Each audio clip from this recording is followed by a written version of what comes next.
Greetings to all of you. Till now, we have been discussing the non-isolated DC to DC converters, that is the buck, the boost, and the buck boost converter topologies for both bachelors and masters.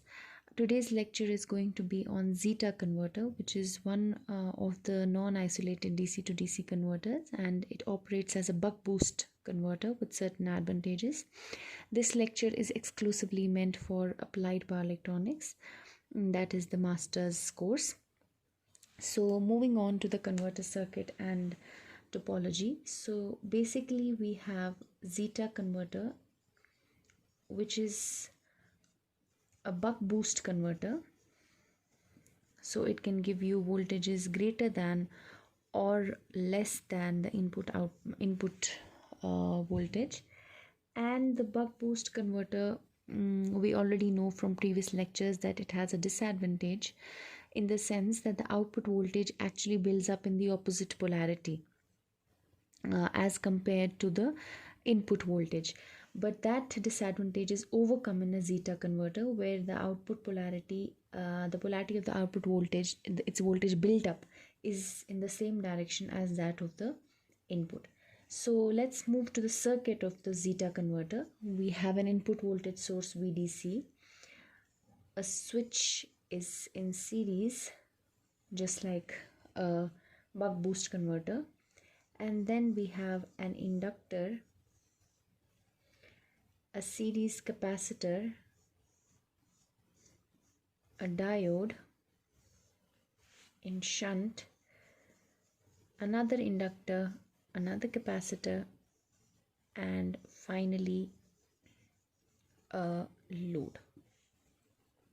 So you have two inductors and two capacitors, L1 and L2, C1 and C2, a device S, a fast recovery diode DF for freewheeling, and it is known that the voltage built up is in the same direction as that of the source voltage, or in other words, we can say that there is a common ground potential at the input and at the output. This is a common ground bus.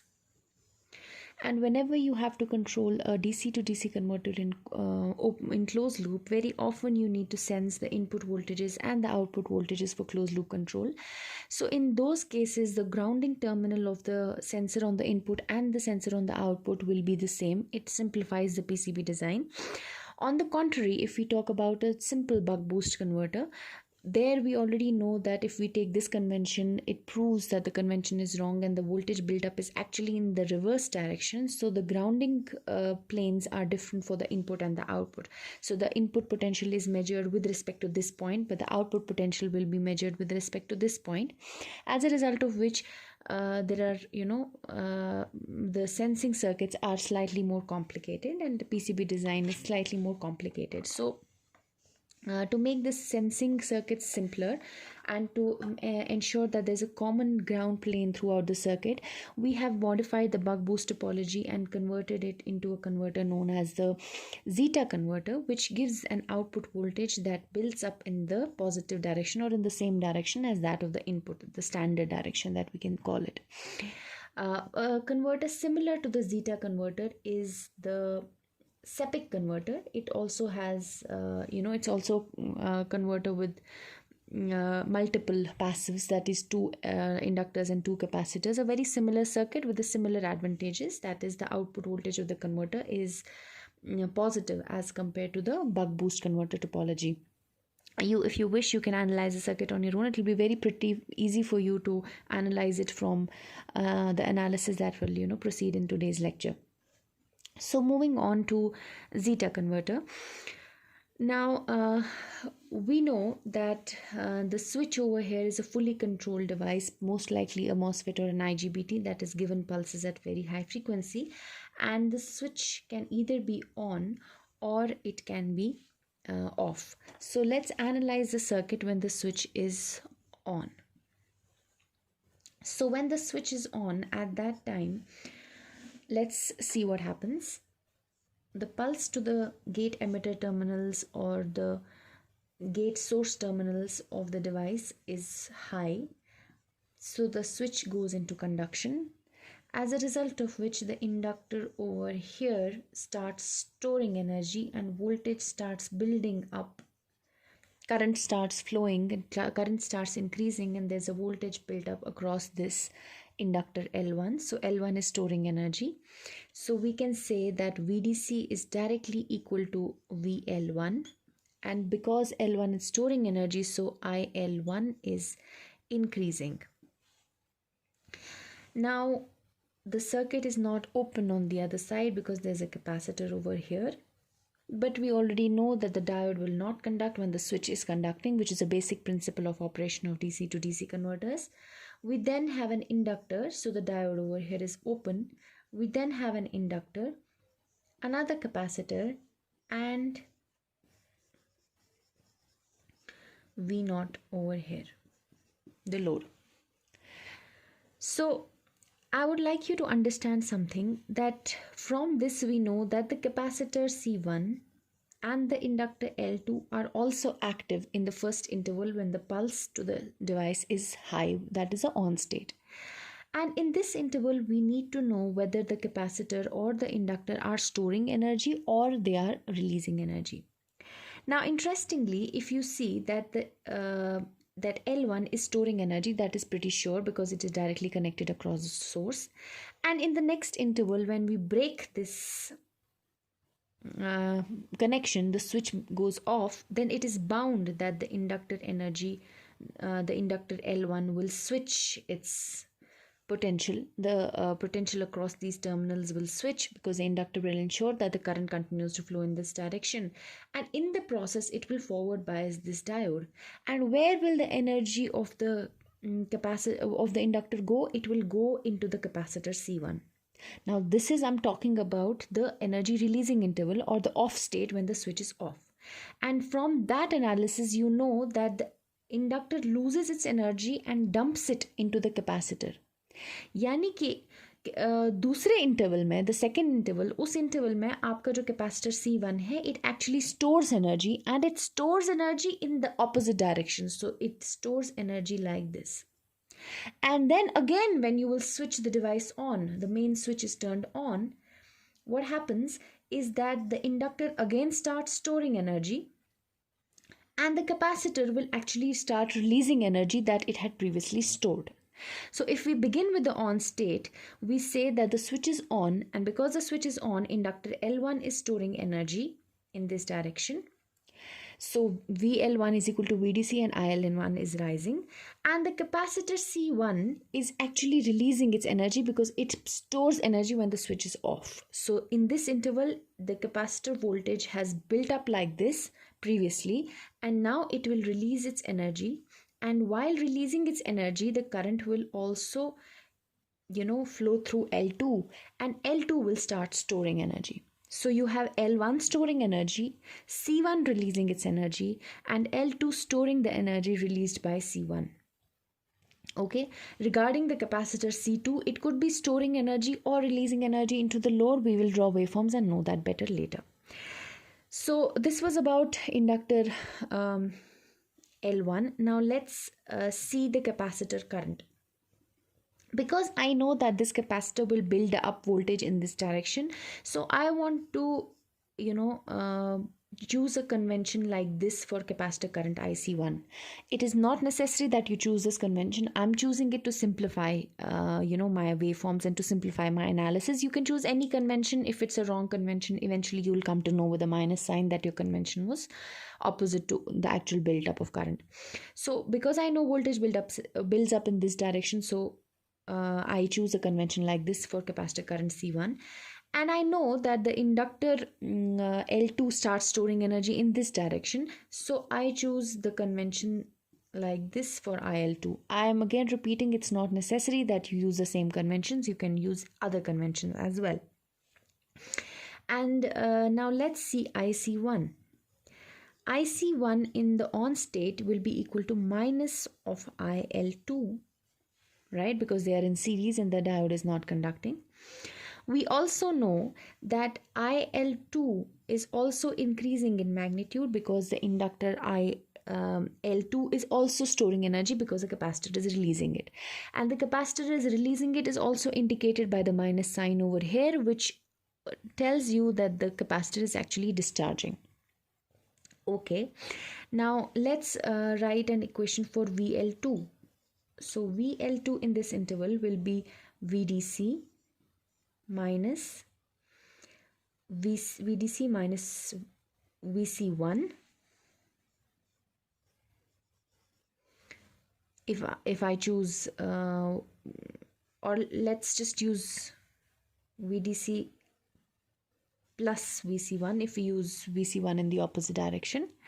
VDC plus VC1, we have defined VC1 in the opposite direction because we know that the potential builds up in the opposite direction. VDC plus VC1 minus of V0. Okay, so this is inductor voltage VL2 and it is storing energy. This entire term should be positive. Okay, now coming to inductor current that is also rising. Let's write an equation for IC2. IC2 will be IL2 minus of I0. So if IL2 is flowing here, IC2 will be flowing here and I0 will be flowing here. Let me repeat that in the energy storage interval, when the switch is on, the inductor L1 is directly connected across the DC source, as a result of which the inductor is storing energy, the current through it is rising. The capacitor has assumed a previous state of potential. In the previous state, I'm talking about the steady state, it's not the first time of operation. Assuming that it has been subjected to on-off cycles, the capacitor during the off state of the switch would have accumulated energy like this. So this point would be positive. Therefore, when the switch is on, the capacitor will release energy because it stores energy in the off state. And when it releases energy, it will dump that energy into the inductor L2, part of it into the capacitor, and it will also give some energy to the load. Or it could be likely that this capacitor together with this capacitor could be, giving energy to V0. We do not know about this capacitor as of now. Now let's talk about the off state, when the switch is turned off.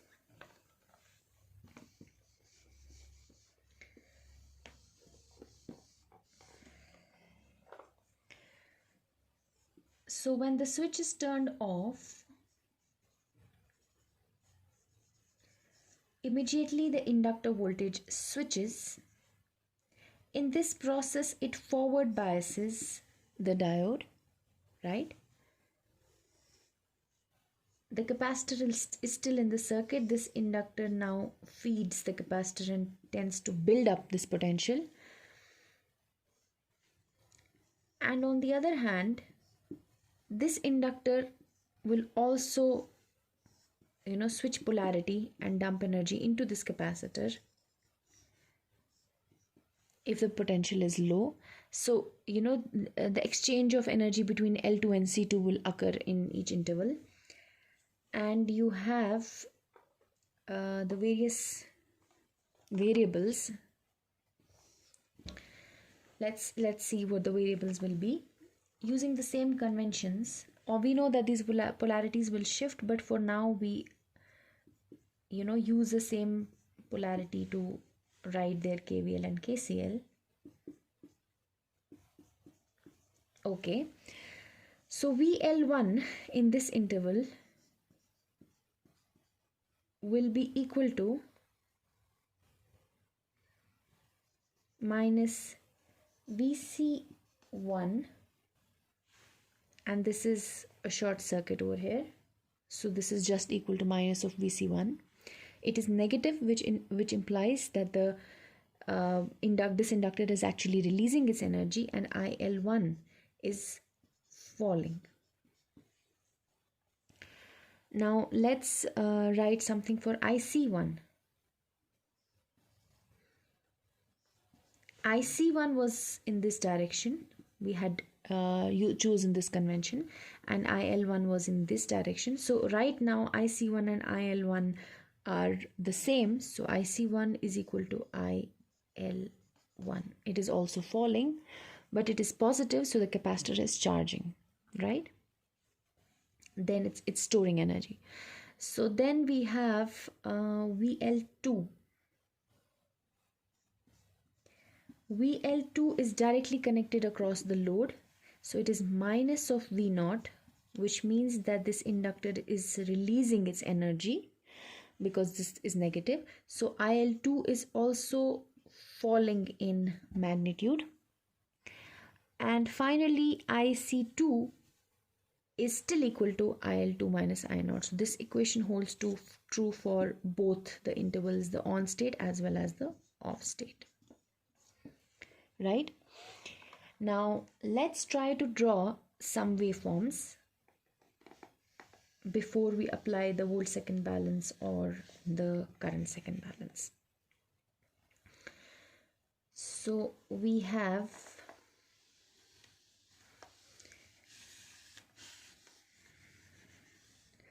different waveforms now.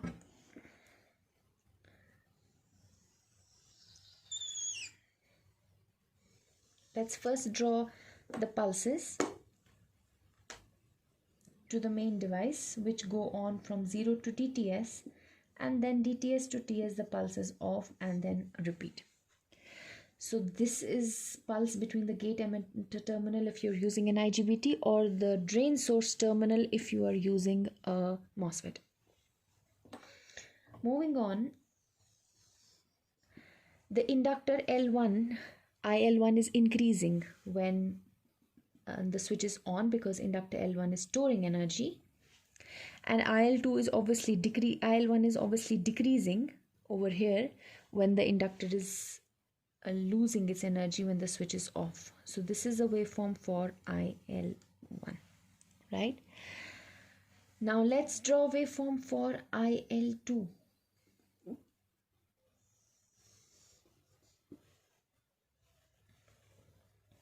We also know that in the first interval when the switch is on, the inductor L1 is storing energy, the capacitor C1 is releasing energy, and it is releasing its energy into L2. So L2 is storing energy, which means that L2 is also increasing. So this is IL2, and then it is decreasing and increasing. So this is IL2, right?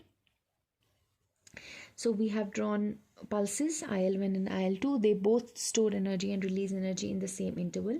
The difference is that L1 stores energy from the source and L2 takes up energy from the capacitor C1. Okay, now let's draw the waveform for IC1.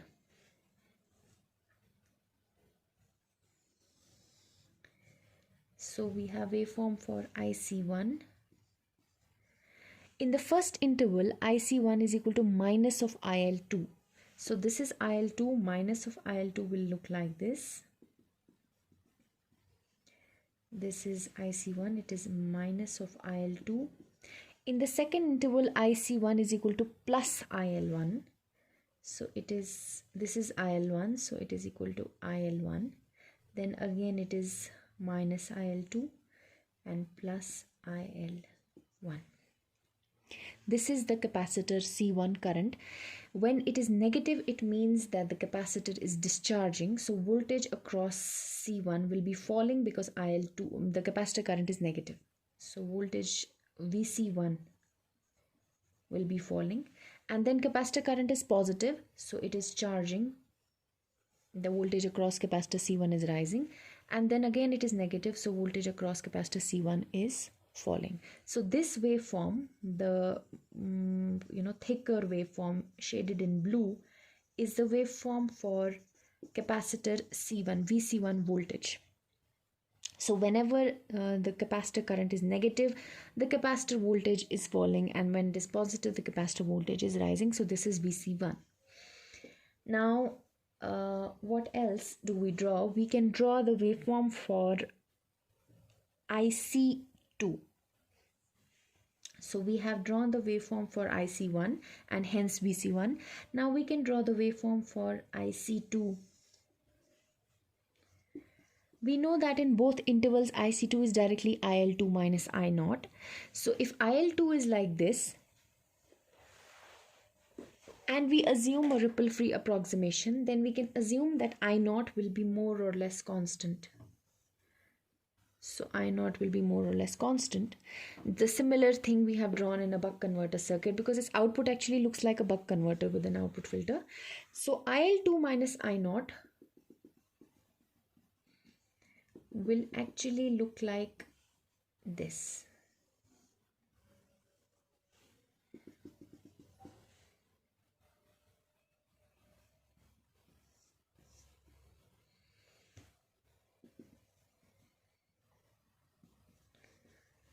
This is DTS and this is TS, and this current is IC2. और जैसा IC2 की directions होंगी उस हिसाब से आपकी VC2 होगी, यानी कि V naught होगी. If you see the circuit, the capacitor is directly connected across the load. So whenever IC2 goes negative, the capacitor is discharging, which is something like this, losing its potential, then charging again, then discharging because it's negative, and then charging again. So this is capacitor potential VC2, or you can call it V naught. अगर हम इसको flat मान के चलें, if we assume that the capacitor C2 is big enough, then this can be almost flat, the potential for the waveform for VC2 or V naught, and when this is flat we can assume that I naught is almost flat, जो हमने already assume करके हम चल रहे हैं. ठीक है. So this is about the waveforms of capacitor voltages, capacitor currents, inductor currents. Inductor voltages you know will be very simple, VL1 और फिर यहाँ पे minus VC1. You can draw these very easily because you have all the written data. Now let's do the volt second balance. So we have from volt second balance, we'll also do the current second balance, but first of all let's do the volt second balance.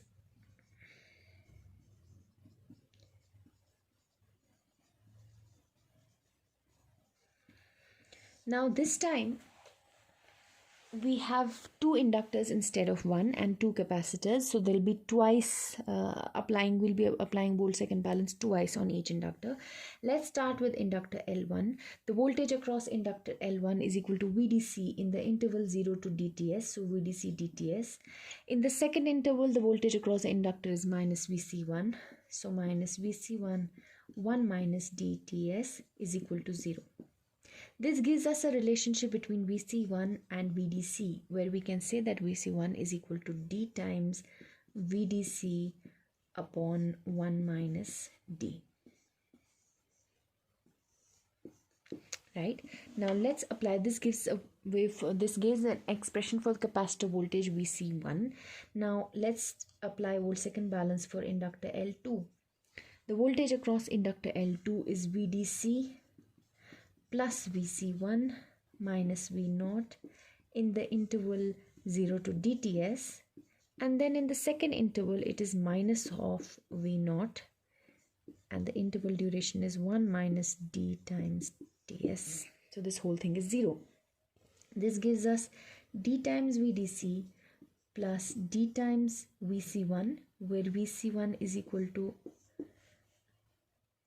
D into VDC upon 1 minus D minus dV naught minus V naught plus dV naught is equal to 0. dV naught goes cancelled, so this V naught goes there. V naught is equal to 1 minus D times VDC over here.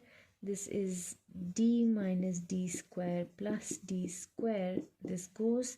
This becomes D upon 1 minus D times VDC, and this is V naught.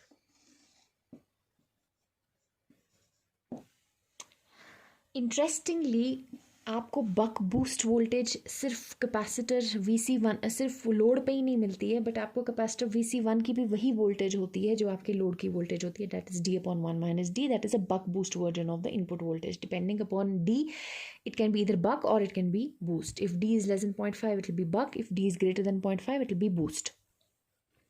But the difference is कि आप इसको हम हमेशा load पे इसलिए लेते हैं because the load and the source, if you see the circuit, they have the common ground point.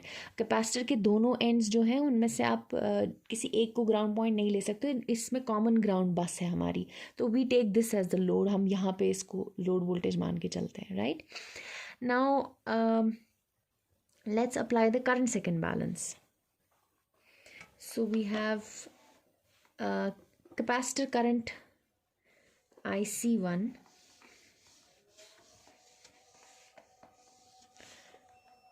is equal to minus of IL2 in the first interval. So minus of IL2 in the interval dTs, and then it is equal to plus of IL1 plus IL1 in the interval 1 minus D times Ts. So this whole thing is equal to 0.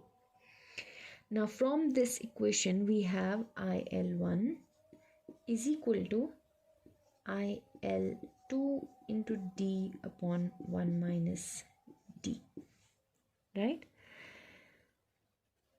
And you also know, if you see the output of the converter, जो एक converter की output stage है उसमें L2 है, so you have IL2, और उसमें एक capacitor है और उसमें एक लोड है,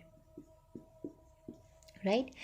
and you always know that a capacitor की एवरेज करंट जो होगी वो ज़ीरो होगी, just like the average voltage across inductor is zero in a switching cycle, volt second balance. Similarly, the average current through a capacitor is zero over a switching cycle. That means it will go negative and positive. It will be AC, and its volt across its total average will be zero.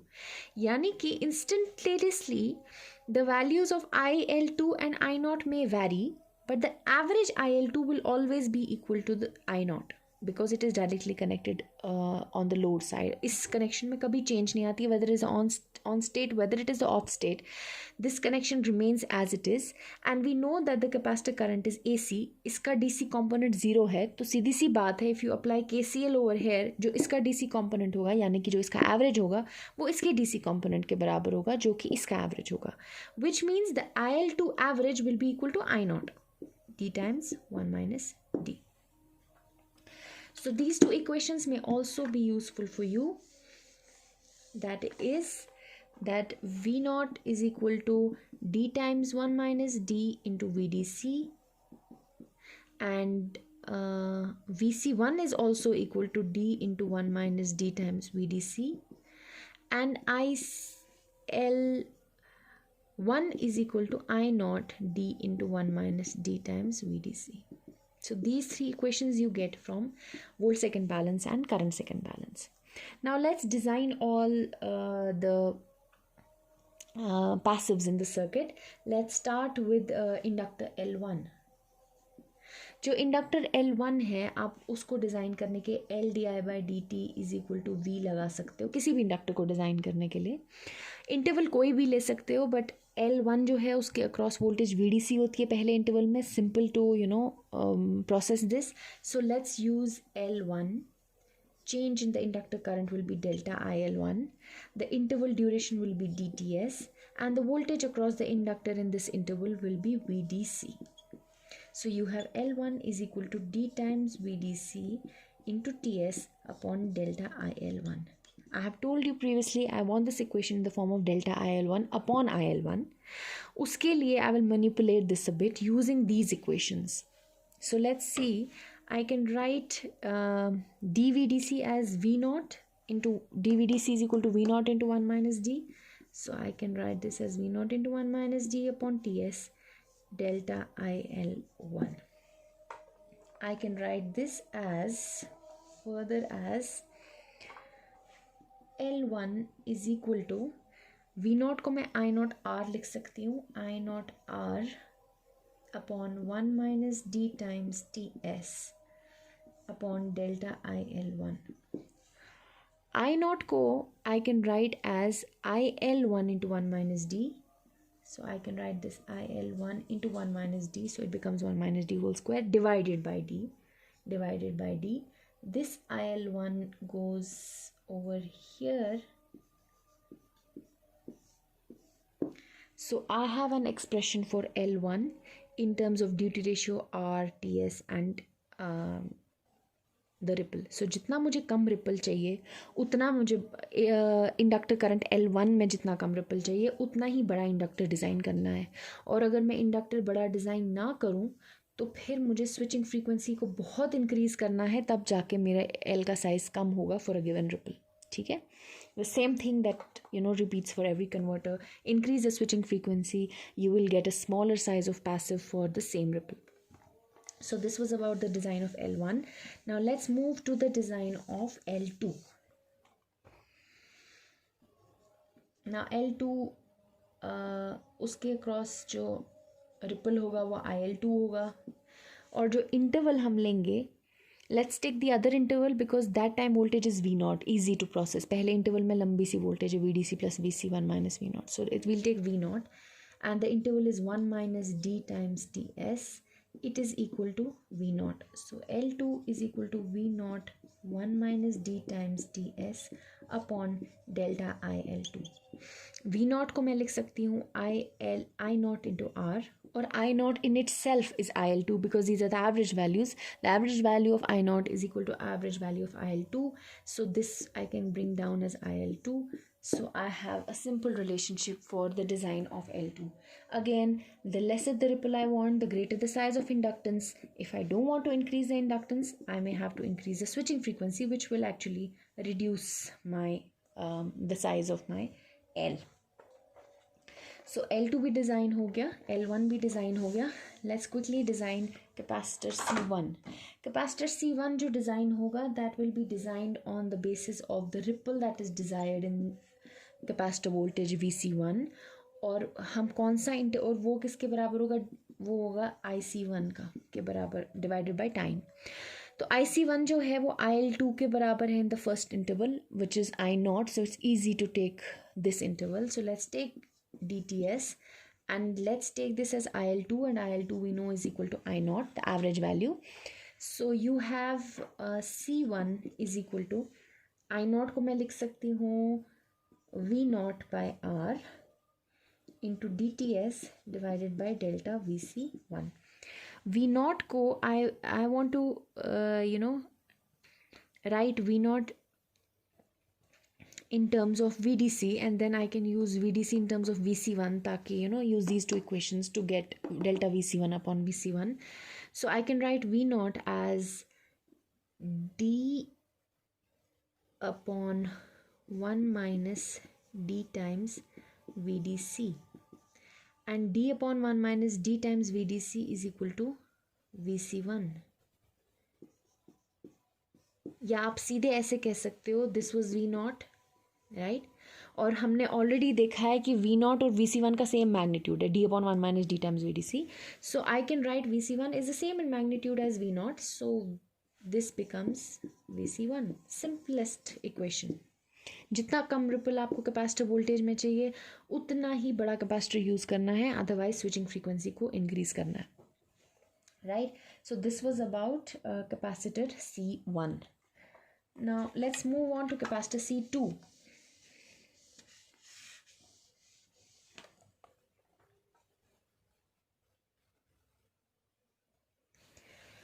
Now capacitor C2, if you observe C2 dV, it's connected across the load, so dV0 upon dt is equal to IC2.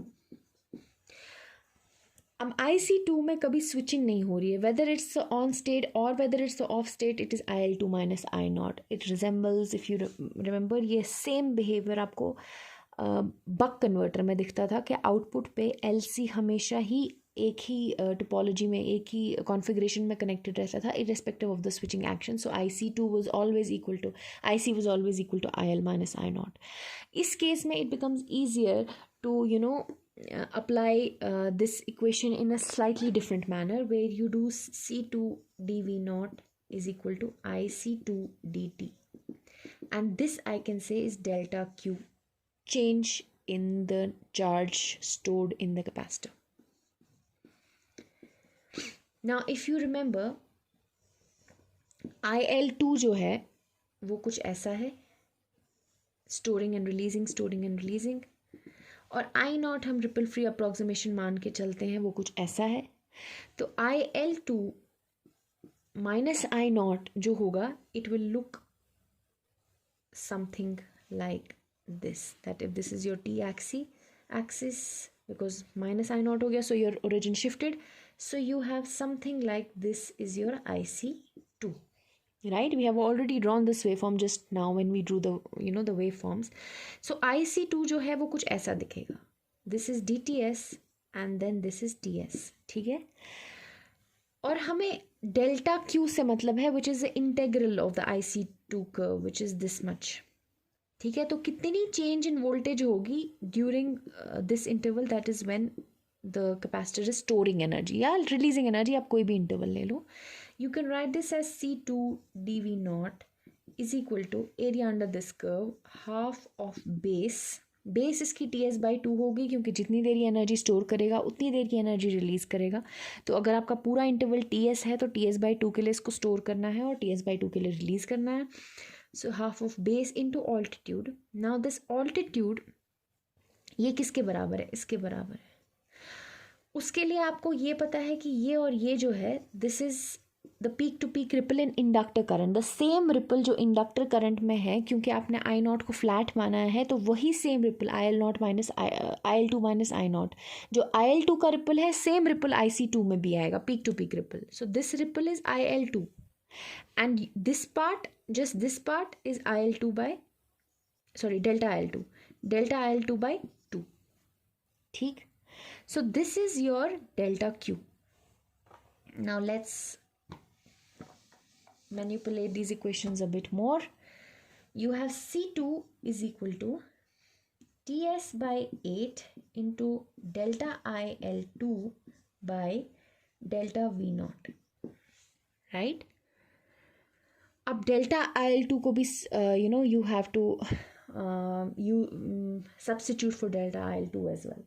Now delta IL2 by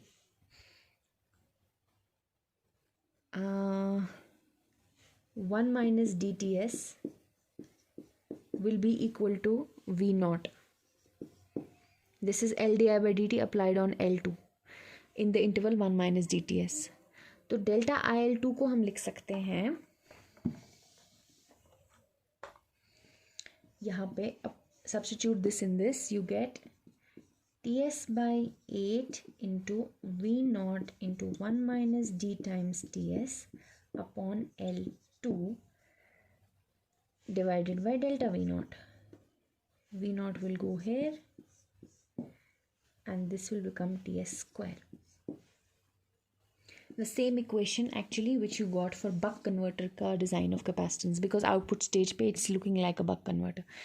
So you have a square relationship with actually switching, inverse square relationship with switching frequency, कि अगर आपको कम ripple चाहिए load voltage में, तो या तो आपको capacitor को बढ़ाना है, या अगर आप कैपेसिटर को नहीं बढ़ाना चाहते हो तो स्विचिंग फ्रीक्वेंसी को ही बहुत बढ़ा लो, या आप L2 को भी बढ़ा सकते हो. You will see that in the design equation you have the dependence of load voltage ripple is also on L2 because it's output filter, इसका फिल्टरिंग का भी काम है.